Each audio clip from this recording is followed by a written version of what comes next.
Money FM 89.3. Best of breakfast. Mind your business. Only on Money FM 89.3. Welcome to Mind Your Business. I'm Ahmad Akhtar alongside Ryan Huang. Ryan, would it be fair to say that the retail industry is revolving at a pretty rapid pace? It is. And there's so many things involved, so many moving parts to think about when you think about the shopper experience, right? There's a lot going on behind the scenes we don't actually sometimes know about. That indeed is true. Now, behind that transformation is a term called integrated retail, which encompasses the omnichannel experience. I'm talking inventory management, sales, customer relationship management, e-commerce, etc., etc. And there's a company, ironically, known as Integrated Retail that claims it is powering over 3,000 stores and $1 billion in commerce across Southeast Asia. Yeah, they've been in business for quite some time, so they know what it takes to make retail great again, so to speak. So how to make money, what it takes to build and scale a retail tech business across diverse, fast-moving markets. And at the helm of Integrated Retail, let's welcome its CEO, Bikash Kumar. Bikash, good morning. Thank you. Thanks for having me. And we also have alongside him his wife, Anupama Singal, Director of Integrated Retail. Anupama, good morning. Thank you. Good morning. Let's start off then with Anupama. How do you see the retail transformation, first and foremost, unfolding here in Singapore and Southeast Asia? What major shifts do you believe retailers are underestimating? Yeah, I think the biggest change that is happening in retail is that it is no longer a location or a set of stores. It's become a layer. Like commerce is happening everywhere on our phones, not just in stores, on social media, social channels, and so on. So I think retailers must adapt to this platformless, fluid layer of transactions that are happening. And many retailers are underestimating how fast consumers move between these different channels, whether they be social commerce or stores or online websites, marketplaces, etc. And they really want a very, very jointed experience. So they are very not happy about any pains that they may face on different channels. Yeah, Bikash, let's get into the conversation. So you founded Integrated Retail more than 20 years ago. So the word integrated retail already paints a picture of an omnichannel experience. So this is actually something that's been going on for a long time. How have things evolved over the years? Yes, you're right. We have been around for a bit. And the integrated retail, the reason why we have this name is because we are integrating various parts of the data flow in a retail enterprise. So there is stock data that has to move from the warehouse to the store.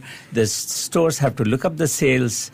And fast forward to today, Ryan, you just mentioned that you would first do the research for your jacket online. So there too, the retailer has to provide the cogent information online for shoppers like you to decide what to buy and where to buy it from. Yeah, so the online experience feeds into the offline experience as well. Pretty much that. And the term for this is omnichannel retail.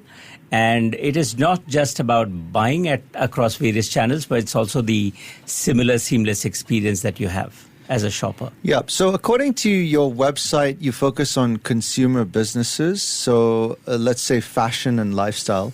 Anupama, how do you source your clients or how do they come to you? Walk us through that process. All right. Okay.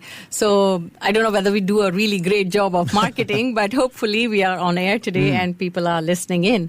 But typically we attend conferences. We get a lot of word of mouth referrals. So if we deploy technology for one retailer and they've had a good experience, they will refer to their other retailer friends who have certain needs. And then they come in and ask us like, okay, we need to solve a certain pain point. What do you suggest? Like, what solutions do you recommend for that?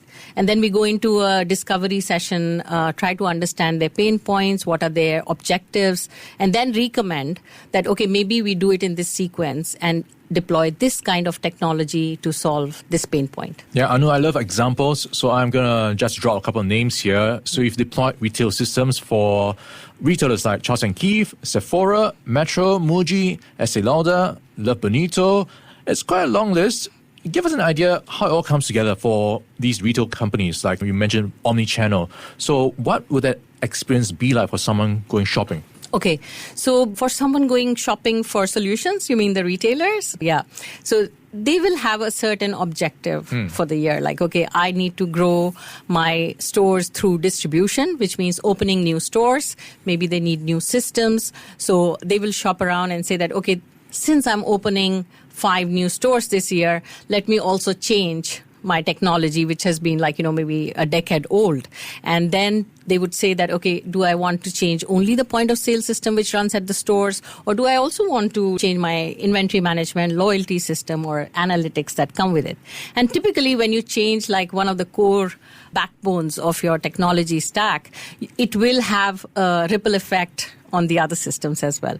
So the names that you just mentioned, like most of them maybe would have started with point of sale, and then we slap on like analytics, loyalty along with the point of sale, and help them, create a more integrated data pipeline and process flow.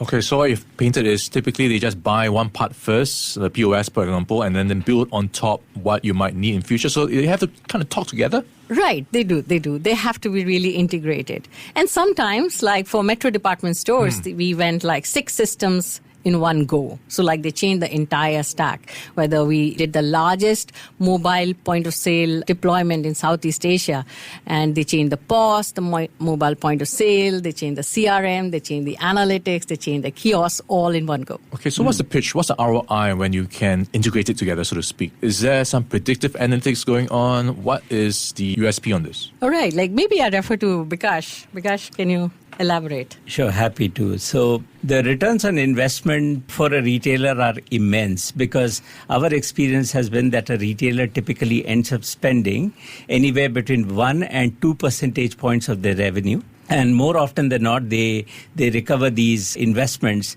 over the first 12 months itself. How do they do that? One is through better data that are flowing across various systems and that allow them to take more informed decisions. And they could do a lower markdown. As a result, they get better margins. But the most important thing is they are able to serve the shopper a lot better, because they have got a 360-degree view on the shopper across various channels. All right, Bikash, just want to dive further into some of the products that you're putting out there, because the devil is really in the details. According to your website, you've got Allegory AI, CJID Retail, Footfall Cam, Retail Pro Prism.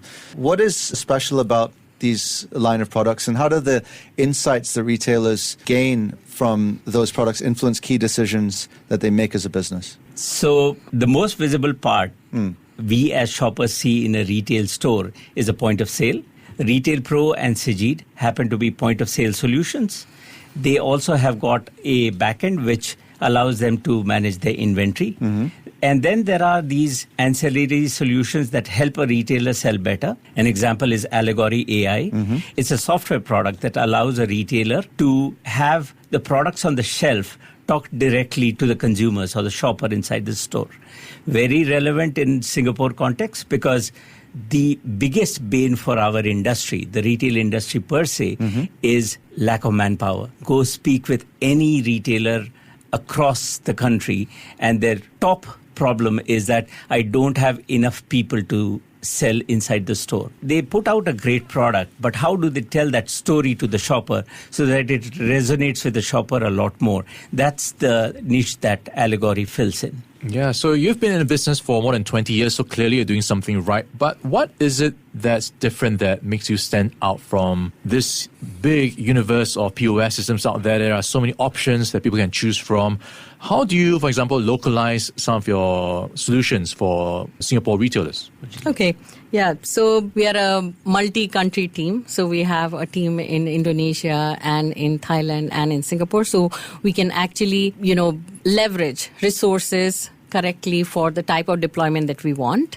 For Singapore stores and clients, one of the things that we do is that we deploy the best of breed solutions, as we call them. So these are global solutions with tens of thousands of deployments all over the world, and they have very deep functionality. So we are not really building something when the retailer needs the functionality. It's already there, and it is a proven working model. So what we do is we just configure the systems to the retailer's need.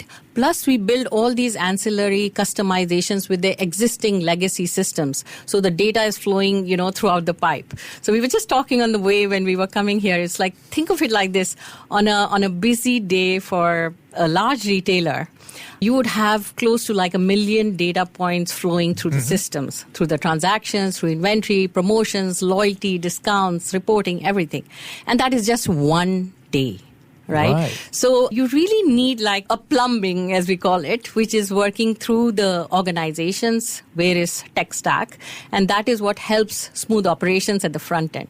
Right, so integrating the data to get a bit of a coherent view of things, how to get actionable insights. Absolutely, yeah. Yeah, so it sounds like you provide a pretty comprehensive set of solutions, a lot of moving parts. I'm sure there are challenges that you've encountered along the way from your perspective as well as the perspective of your clients and retailers. Could you dive into some of those challenges for us, Bikash? Yes. So the retailers, typically the problem is that there are different systems that have been implemented at different points in time. The underlying technologies are different. And as a result, getting data to flow from one system to the other is not as easy as it seems. So that is the biggest challenge that one faces. The second challenge is, of course, that retail by nature is a distributed business. And there are customers of ours who have got 500 stores spread right across a country like Indonesia. So distribution and remote locations bring their own challenges. The other challenge is data protection, which means that you have got consumer data that you're storing in your systems, and they need to be personal data protection compliant. You need to have systems that protect and ensure that those data are not leaked. So these are some of the challenges that retailers face, and these are the challenges that we rise up to and we service them. Okay, talking about challenges, how about for your company yourself? How do you break into the market when someone else is already servicing that client? Because like you pointed out, they probably have something going on already. So there's a bit of a vendor lock-in of sorts. So how do you break into the competitive landscape and find new business in that sense? So our DNA, Ryan, is that we come from a place where we understand retail very intimately. Both of us as founders have been retailers in the past. We speak, the retailers speak. That is very important. And it has borne out on multiple engagements that we have, where our clients say that, hey, it's easy to work with you because you speak our speak. On top of the domain information and knowledge that we bring to the table, we also bring in the best of the breed solutions that help a retailer scale up without having the problems of systems breaking down all over the place. All right, let's cast our minds forward in time. As you continue to grow, what are some new revenue opportunities you're exploring? New markets, perhaps, products, partnerships, or even pricing models for that matter? Anu, Bikash, whoever wants to take it. So till now, what we have been doing, and we have been doing well for our clients, is we have been collecting data for them reliably and at scale. Million points of data every single day, and they reliably get into the data stores. What we are doing going forward, and to answer your question, Imad, is we are now helping our clients unlock the strategic value of those data by moving into analytics that just do not tell you what has happened, but what is going to happen in future. And that really is the next wave for our retail clients. I just want to add to that AI is playing a big role in that, and some of the solutions that we are now focusing on are helping us move faster. So, for example, we created a module called Create, which helps the designers in the retailer company create products which are winning because they are based on past sales insights and past winner products using AI, generative AI. So, yeah, that's one area of focus that's really coming up now. All right, exciting days ahead for the space of retail. And we've been in conversation with integrated retail, in conversation with Bikash Kumar, the CEO, as well as Anupama Singal, Director of Integrated Retail. Thank you for your time and all the insights today. Thank you. Thank you for having us. Thank you, guys. Stay with Money FM 89.3. To listen to more great interviews, download our podcasts at audio.sg or download the audio app. That's AWEDIO, audio at the App Store and Google Play.